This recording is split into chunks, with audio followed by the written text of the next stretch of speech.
People who bought a house. What is the weirdest thing you have found left by the previous owner? Not my house, but the school my friend worked at. A pipe had leaked and ruined a wall in the building, one of the oldest schools in the city. It was a beautiful property. Anyways, the pipe leaked, so they pulled down the ruined wall and behind the wall found a door. A fully furnished apartment was there. Had a coal-burning stove to heat it. Early 1900s appliances and decor. It was for the caretaker of the school. Before I met her, my wife got a call from someone she worked with saying they'd just bought an old house and in the city, and in it was a steamer trunk with her family name, not a common one, carved into the woodwork on one end. As it turns out, it was the trunk that her great-grandfather used when he came over from Germany, and it made the trip to my wife's hometown when he met her great-grandmother on a visit, and subsequently moved to her city to marry her. We now have it, and it's full of family portraits and albums. It's not really weird, but I think it's kind of a nice story. One of the kids' rooms has a shelf going all around the top edge, and when my kid was putting stuff up there they found a letter from the previous kid. The letter welcomed them to the room, etc., and asked them to take special care of a rose bush in the front yard that was their special rose bush. My kid thought it was really cool to have that connection with the previous kid. Not really weird, but they left a typed out and printed note about the house and how to take care of it. Detailing all the plant life in the backyard and how to prep for the winter.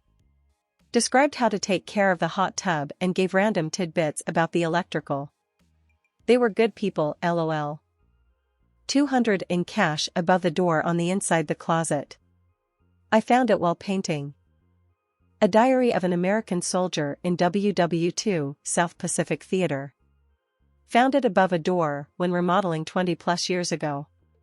My wife and I tried everything we could think of to find a descendant, but to no avail.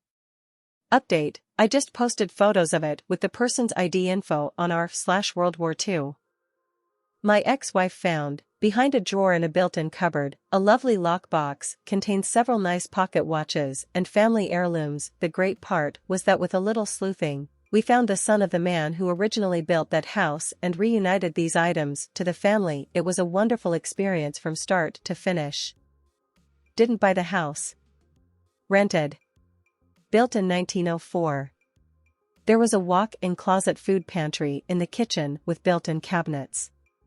The cabinets on one wall, after living there for a year, I noticed had a gap between the wall and the cabinet. Drunk, I put my hand back there and something moved. I scooted it out and it was a small box. Turned out to be a violet ray from the late 1800s.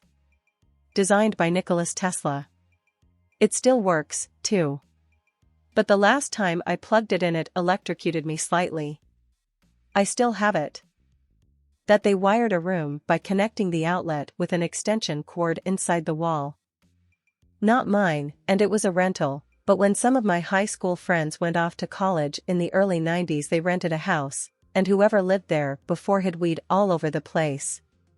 Probably about an ounce, in total, but it was everywhere. Pull up the corner of the carpet? Weed. On top of the refrigerator? Weed. Back of the shelves in the hall closet? Weed. Either they were the most forgetful stoners ever or they did it as a surprise for the new residents. Phone sockets everywhere. It was a 2-up 2-down house with a truly excessive number of phone sockets and some in weird places like above the kitchen door or in the attic, which was not finished as rooms but had no ladder and wasn't even boarded, just rafters. Why? The house had no alarm system or anything like that that might need phone sockets. There was absolutely no logical reason we could see for some of those placements. Like the one above the kitchen door wouldn't have made any sense at all to plug into a phone or other device with what was surrounding it. Was someone making secret landline calls perched on a rafter in the attic? I also found multiple packets of corn and bunion treatments behind the kickboards in the kitchen. The acreage my wife and I moved to 3 years ago had a bucket full of wrapped dinosaur bones. Took them to our local museum where they confirmed they are roughly 68 million years old. Hadrosaur. Pretty cool. Not weird, but behind the hot water tank was a handwritten "I love you" from the husband to wife. Smiley face. Tucked away in a crawl space under the kitchen, the previous owner placed a dummy with a horrifying Halloween mask on it. Went in to replace a pipe and had to replace my undies.